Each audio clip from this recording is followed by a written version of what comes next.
So I feel like nutrition, gut health, and environmental issues have really helped me become a stronger person inside and out. And also the products and scalp health that I've learned through HPI, keeping your scalp clean, detoxifying your scalp. Not only my areata has gotten better, but my hair has flourished and it's healthier and stronger. Hello, everyone, and thank you for joining Restoring Your Roots and Confidence. Today, we're talking about a very, very sensitive subject, alopecia areata. We have a special guest with us today, Nicole, and Nicole is going to share her life experience living and surviving with alopecia areata. More importantly, she's going to talk about all the positives of late and how she is thriving. And at this point in time, getting her alopecia areata under control and also probably being healthier and happier than she's been in a long time. So I'm excited for you, as well as I'm ready to meet Nicole and talk to her about what's going to be happening in her future. So Nicole, welcome today. Thank you, Kimberly, for having me. We're so glad that you're here. And I have to tell you, you are one of the strongest, most beautiful women that I have ever met in my entire career of dealing with patients and clients that have gone through different forms of hair loss.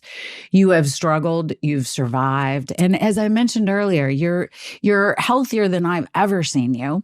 You're stronger. I mean, it's amazing the shape that you're in and that the happiness and the outlook that you have on life. And I know that's been a struggle. Because for all of those who are watching and listening to us today, alopecia areata doesn't always have a happy ending as yours has. And individuals go through roller coasters every month, every year, or random, right? At crazy times throughout their life. So let's start today with just kind of taking us back to a specific time in your life, if I don't eat my microphone, at your time in your life when you remember your first alopecia areata balding patch. I do remember exactly when it happened. It was early spring 2019. I was in the shower, taking a shower, actually listening to my music, taking a shower, happy, smiling, looked down at the bottom of the shower, and there were two huge patches of hair on the shower floor. Immediately started crying. Finished my shower, got out of the shower, looked into the mirror and saw a smaller, probably a golf ball size top right, and another one maybe on the top left of my hair. And that's when I noticed my alopecia. Yes. So, which I didn't know what it was. I was going to say, and at that point, you just know you have bald patches on the top of your head. You didn't have a clue, right? Because this was the first time that I understand that you ever had any form of patching, thinness, or anything of that sort, right? First time. So think about in 2019, what was going on with you? Were there some stressors that had happened, say 6, 8, 9 months prior to that? Was it just random? Were you feeling as great as you feel today? And then all of a sudden you're in the shower and then, oh my gosh, there's two golf ball sizes of hair laying on the bottom of my shower. Probably about a year before that, or a year and a half or so, I had gotten divorced. My father passed away. My family's away in another state. I'm here with my two teenage boys. And my oldest was graduating high school that spring and moving to college. Oh my gosh. So not just one trigger. We have like 3 or 4. And you know, if you listen to our show, you're a frequent listener, frequent watcher, you know this story. That hair loss is really complex. It doesn't just happen, right? One night, you just wake up and your hair is shedding, or you just have these balding and thinning patches. It has started months and sometimes even years before. And we don't understand what is going on because it's our first rodeo, right? It's the first time this has ever happened. So when that happened to you, you obviously were extremely distraught, upset. scared, panicked. I mean, what did you do? Because I think it's really helpful for those who this has happened to in the past and those who it might happen to in the future, right? So what did you do? Well, the first thing I did was I had just probably about a week or so before that, I had bought some oil, some natural oil to put on my hair, on my scalp and on my body. I was trying to find ways to feel more like a woman. Sure. And so at first I thought it was the oil. I thought, oh my gosh. So I went into my closet, I took the oil, I threw it in the trash. And I think that was a Saturday. So come Monday morning, I called a dermatologist. Okay. That was the first thing I thought to do. Mm-hmm. And I got an appointment with them, I think a week and a half later. Okay. So when these two areas showed up, they were pretty clean, right? And so all the hair had disappeared from those, golf ball size. And you said, I think you used the term smaller, but man, golf ball to me is big. That is dramatic. And so did you, for that weekend, I mean, you had to play Dr. Google, right? And get online and start searching to see what options that you could find. Did you try anything that weekend prior to going to see the dermatologist then on Monday? No, I actually stayed away from Google because I know that it can lead you down a rabbit hole. And I've done that before, and I have gotten much sadder and much more distraught. So I called the dermatologist on Monday and waited for my appointment the next 7 or 9 days. Okay, great. Oh my gosh. Well, at the end of this story, everybody's going to know what a great student you are anyway, because you have done such a good job following the suggestions with HPIHair Partners and changing your diet and doing a lot of things. But it doesn't surprise me that you were very smart about staying away from Dr. Google. So that's good. Mm-hmm. So when you went into the dermatologist, how did that appointment go and what did you learn there? She basically told me that I had alopecia areata, and the one option I had was to get steroid injections and or some medication, which she wanted to just stay away from the medication. She just wanted to do the steroid injections. Okay. So we proceeded to begin with steroid injections. Great. And actually by that time, I'm going to throw in that the 2 spots had started to grow a bit. Oh, wow. Okay. Already. Yeah. So this goes back, let's go back to a couple of questions before, right? So what had happened to you months or a year before, right? And you told us about the big changes in your life. So what you didn't know, but what that tells a hair loss specialist or a trichologist is that those hairs that shed had been in a fallout or a telogen phase, just ready to take an exit, right? Because as the life cycle of the hair goes, we know that there's 3 cycles. And right behind the shedding is typically, if all is going well, and in a perfect world of a hair follicle, the new hair is growing back. So for you, that's exactly what had happened, because then even in a few short days, 4 or 5 days, right, you have already started to see those little dark hairs on the top of your scalp start to come back. So in that particular situation, the steroid injections were probably the best opportunity and the best treatment for you at that time. So that's great.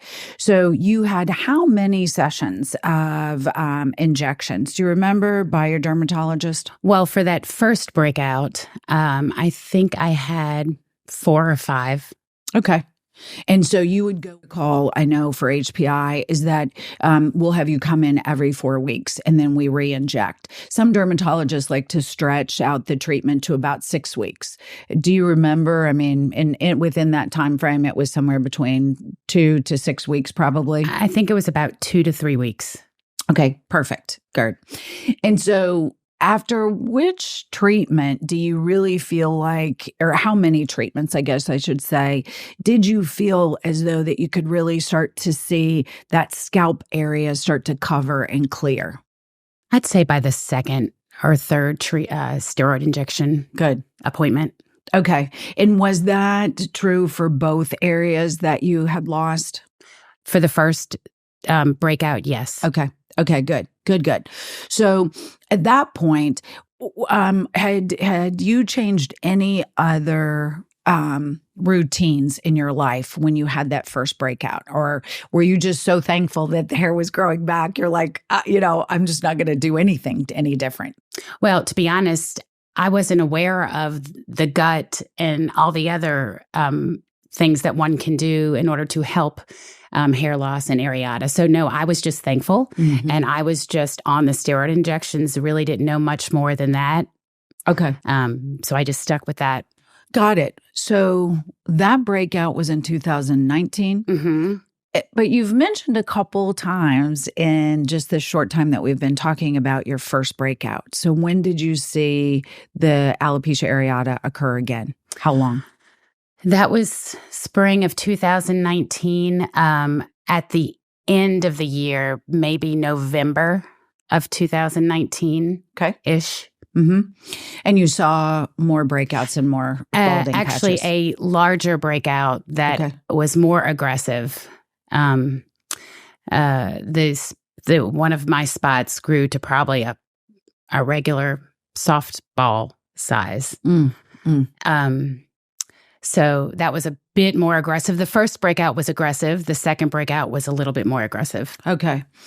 And at this point, you go, I'm assuming, did you go back and have steroid injections? Because they certainly worked the first time. Yes, I did go back and proceeded with the steroid injections. Great. And they worked again for you? And they worked again. Good. And then have you been clear from areata breakouts since then?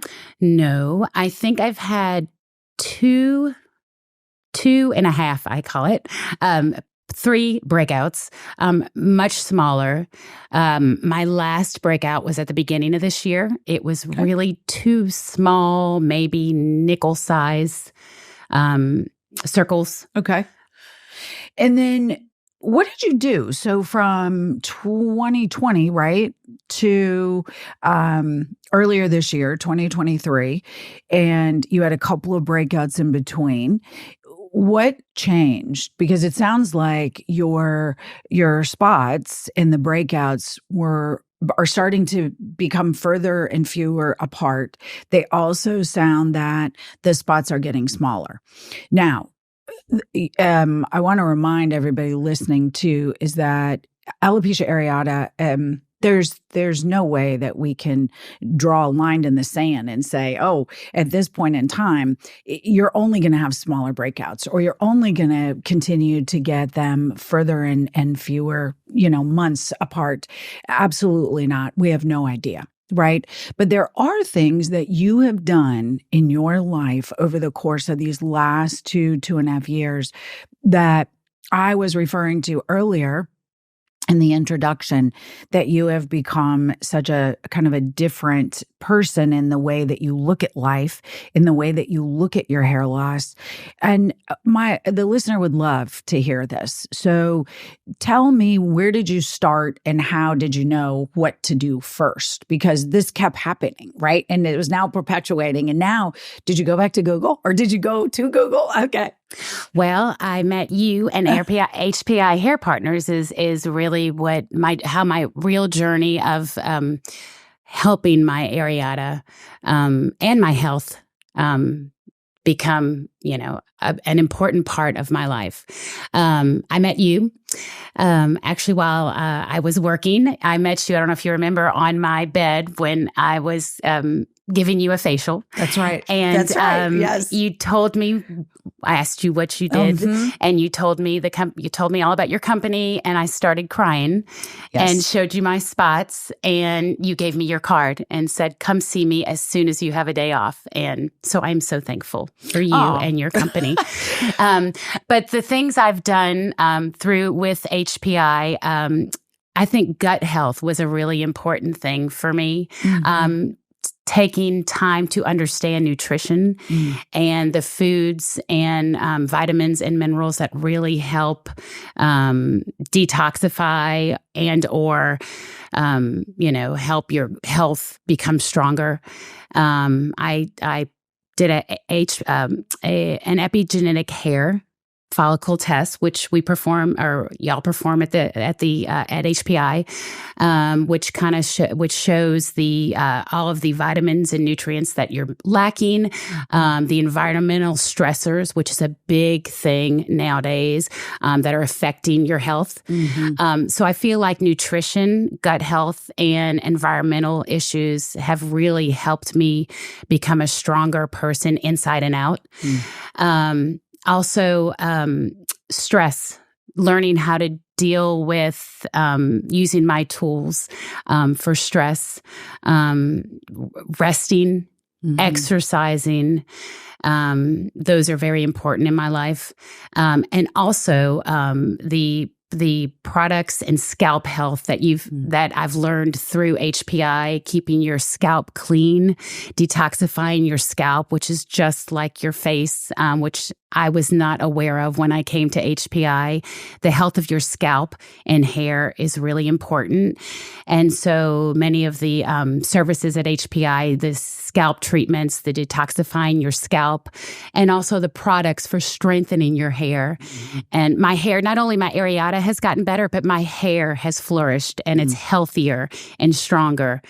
So I feel like stress, gut health, exercise, and scalp and hair health are really important and a big priority in my life. Yes.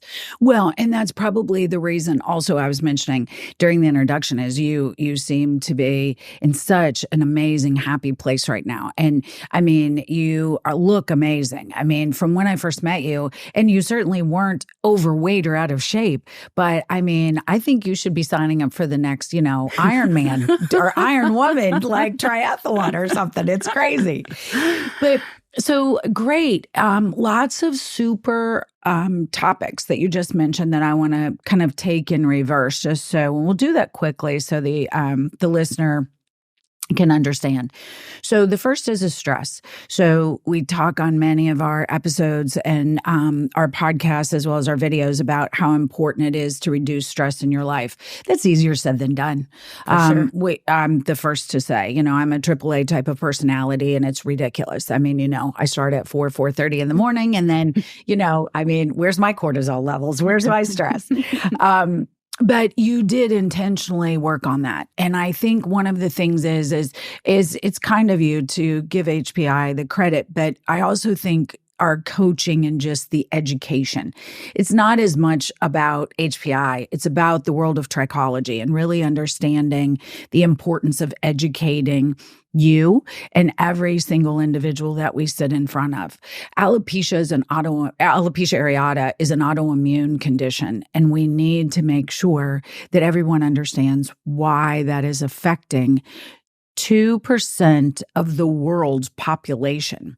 Now, sadly, that's not strong enough numbers for the FDA to really jump on board up until just as of late.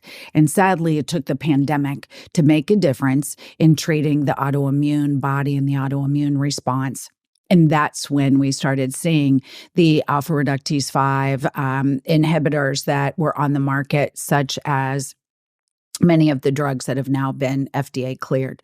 And so with that being said, though, going in a natural direction, which is what you chose, then you moved forward into some epigenetic or testing that we talk about from like above the blood level, right? So for those of you that are watching, epigenetics is been around for hundreds of years.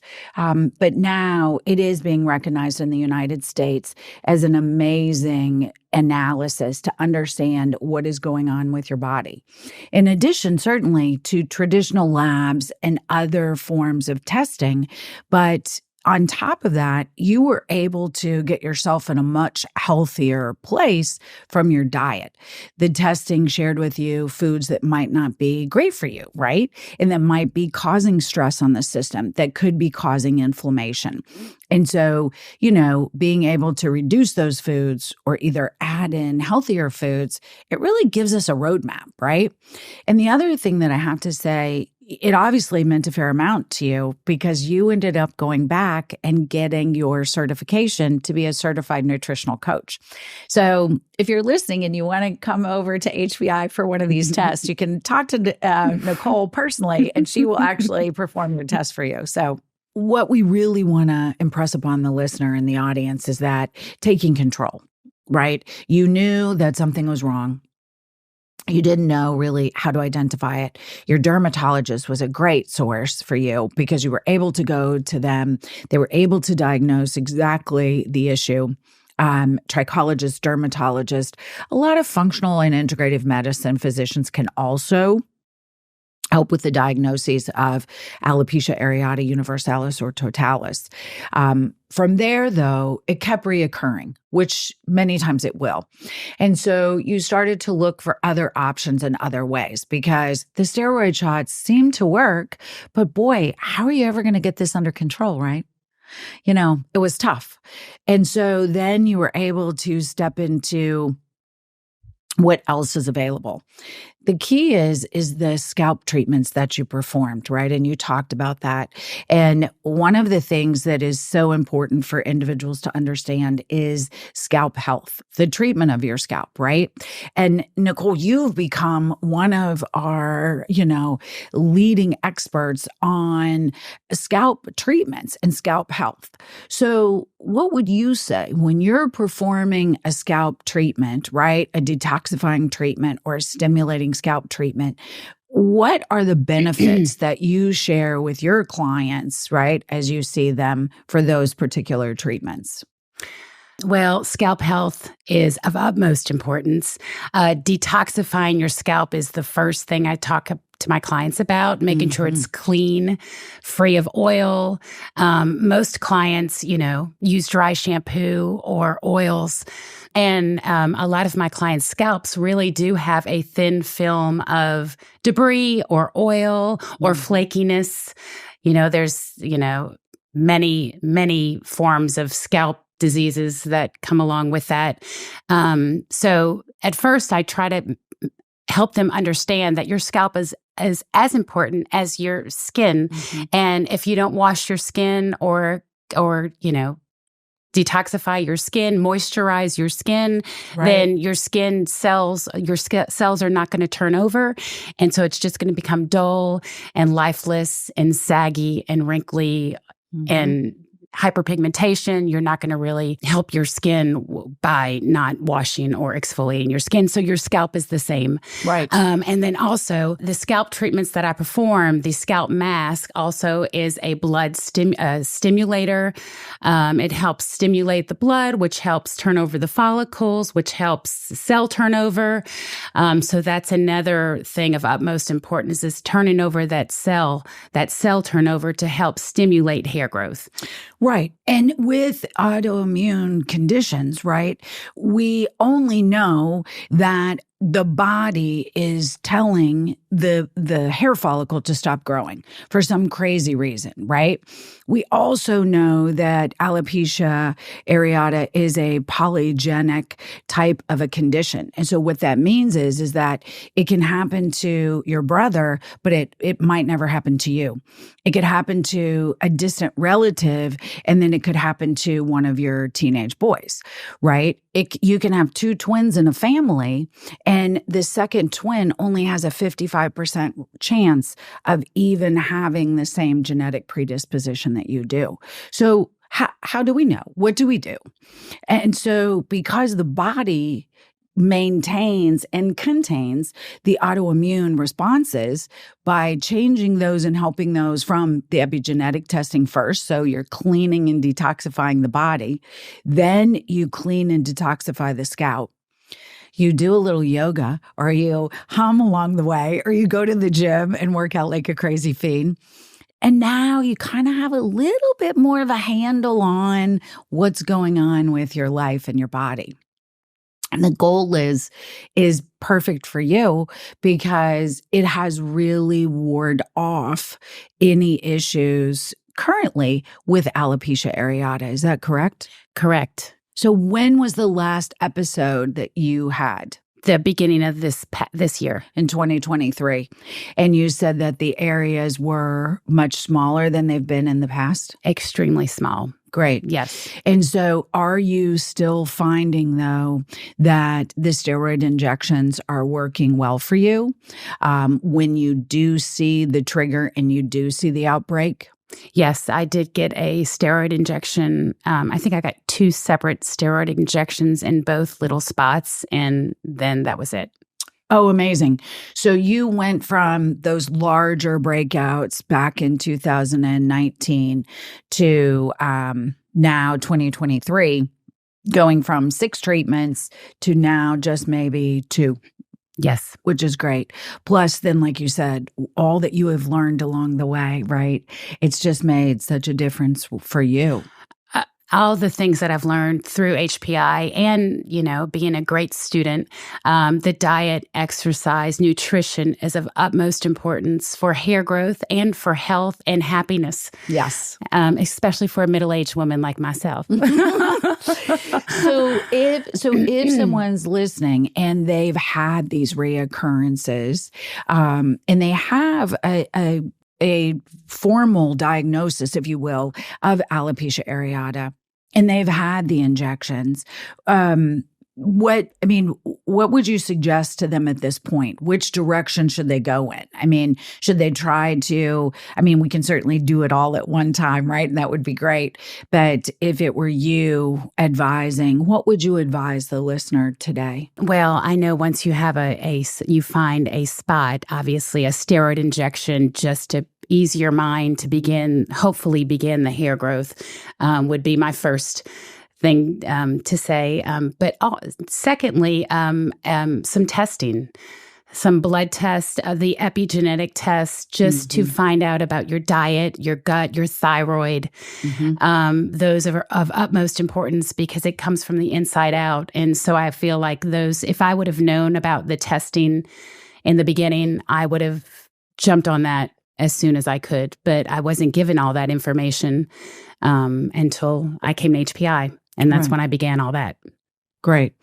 Well, more than anything, again, your bravery of coming today and then stepping out and really sharing your story with others that are having this is just so important. And you're very courageous to do that. And I'm so happy that you have gotten yourself to this point, and sure, maybe HPI has helped you along and held your hand a little bit, but at the end of the day, it's left up to you. And so we're so grateful for you. Thank you. Thank you. HPI, yes, is a clinic that is treating clients for alopecia areata, universalis, totalis, and other forms of hair loss. However, the treatment is really all about the diagnoses and making sure that you understand what's going on. So don't ever hesitate to feel free, I should say, to reach out to us at info@HPIHairPartners.com to let us know if you have questions. As I mentioned today earlier and on all of our episodes, typically if we interview guests or we have special guests, we have already spoken to them about sharing questions with them to see if they could help you personally on your journey. And so don't forget to subscribe and follow us weekly. We hope to be able to share the information that you're looking for, give you tools and ways and resources and education to help you move through whatever struggle that you're having with your hair. And as always, we end our show telling you to have a great hair day, and we're here to help.